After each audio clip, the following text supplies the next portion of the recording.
ये question JEE main 2023 के mathematics के रॉन्ग क्वेश्चंस में से 15th रॉन्ग क्वेश्चन है। इस क्वेश्चन में मिस्टेक ये है कि ये क्वेश्चन कॉन्सेप्चुअली ही गलत है। इसको समझने के लिए सिमिलर टाइप ऑफ मिस्टेक्स मैंने देखा है लोग वेक्टर अलजेब्रा में भी कर देते हैं। फॉर एग्जांपल, सपोज कोई वेक्टर इक्वेशन दे रखी है 2a plus 3b equal to alpha a plus beta B. तो मैंने देखा है कि बहुत लोग यहां से कंक्लूजन निकाल लेते हैं कि alpha is equal to 2 and beta equal to 3, that is comparing coefficient कर देते हैं।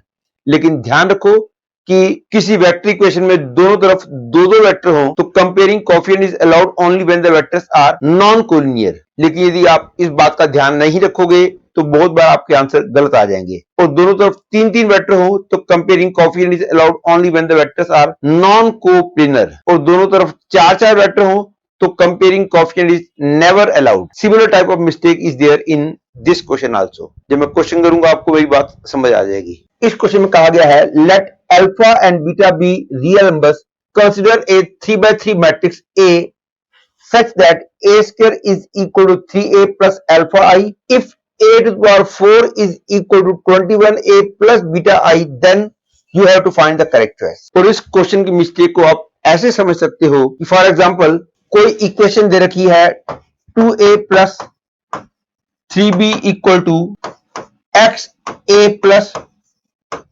YB। तो आप यहां से ये नहीं कह सकते कि X is equal to 2 and Y equal to 3.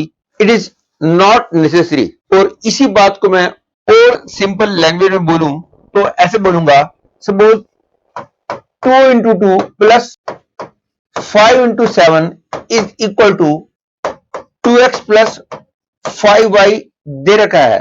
तो क्या आप यहां से कह सकते हो कि x equal to 2 होगा, y equal to 7 होगा?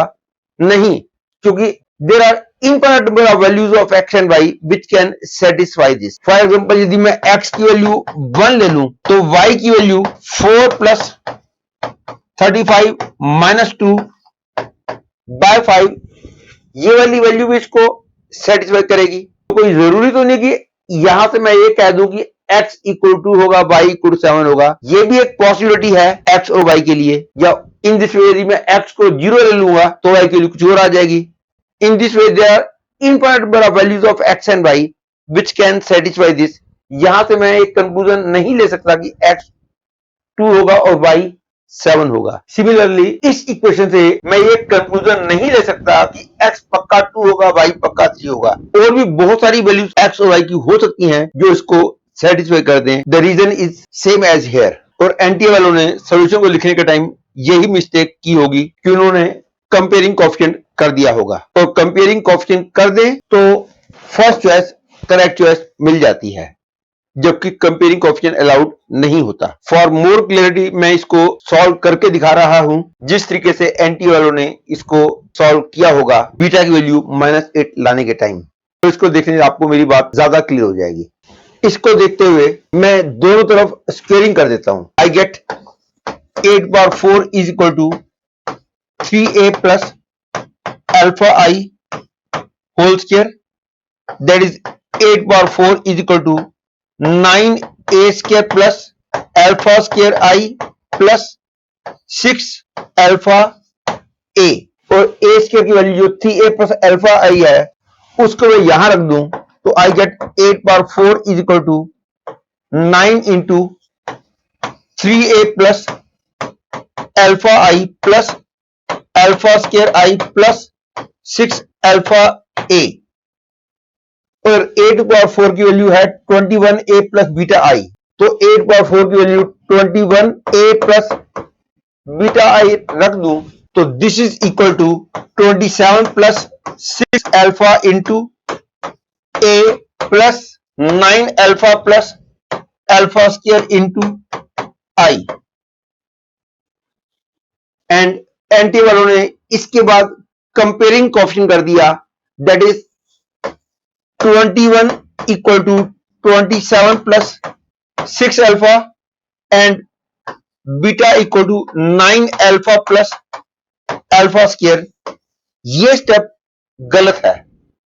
लेकिन यदि ये वाला स्टेप हम ले लेते हैं तो हमको वही आंसर मिल जाएगा जो एंटी वालों ने दिया है, क्योंकि यहां से अल्फा की वैल्यू आ जाएगी उनकी -1 और अल्फा की वैल्यू -1 रखेंगे तो बीटा की वैल्यू आ जाएगी -8। आप इस मिस्टेक को ऐसे भी समझ सकते हो कि अल्फा और बीटा की वैल्यू एक्चुअली फिक्स्ड नहीं है। मेरा मतलब है ये कोई जरूर नहीं कि बीटा की वैल्यू -8 निकले, क्योंकि for example if I take A as 0 matrix तो उस केस में अल्फा की वैल्यू भी 0 आएगी और बीटा की वैल्यू भी 0 आ जाएगी, क्योंकि अल्फा आई इक्वल 0 का मतलब अल्फा इक्वल 0। यस, इस केस में कंपेयरिंग कोएफिशिएंट अलाउड है ये दोनों तरफ सिंगल मैट्रिक्स हो, because if I take A as 0 matrix I will get 0 equal to alpha I, and from here I will get 0 equal to beta I.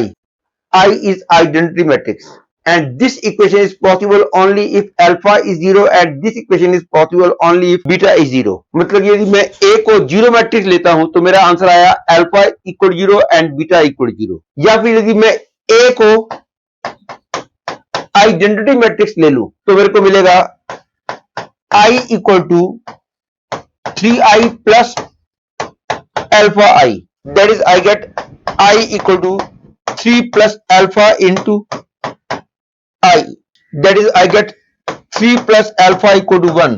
हाँ, दोनों तरफ सिंगल मैट्रिक्स हो तो comparing coefficient is surely allowed, only condition है कि matrix should be a non zero matrix. मतलब कि यदि 2a इक्वल टू एक्स ए दे रखा हो और a नॉन जीरो मैट्रिक्स हो तो मैं x इक्वल टू पक्का बोल सकता हूं, that is I mean to say यदि सिंगल मैट्रिक्स हो तो कंपेयरिंग कोएफिशिएंट अलाउड है, बस वो मैट्रिक्स नॉन जीरो मैट्रिक्स होनी चाहिए। लेकिन दोनों तरफ दो मैट्रिक्स हो तो कंपेयरिंग कोएफिशिएंट कभी भी अलाउड नहीं होता। तो इस सिचुएशन में अल्फा की वैल्यू निकल गई -2 और यहां से मेरे को मिलेगा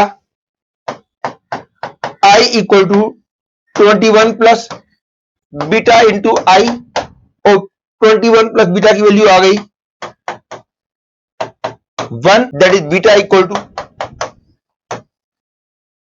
मतलब कि अल्फा और बीटा की वैल्यू मैट्रिक्स पे डिपेंड कर रही है। मतलब कि मैट्रिक्स ए बदलूंगा तो अल्फा बीटा की वैल्यू बदल रही है, इसलिए मैं ये नहीं कह सकता कि first choice is the correct choice. Actually there are infinite number of values of alpha and beta which can satisfy this equation. One more example, if I take a as -i तो left hand side बन जाएगी i equal to -3i plus alpha i and i equal to -21 i plus beta i, that is I will get 1 equal to -3 plus alpha, and from here I will get 1 equal to beta -21, that is alpha equal to 4 and beta equal to 22.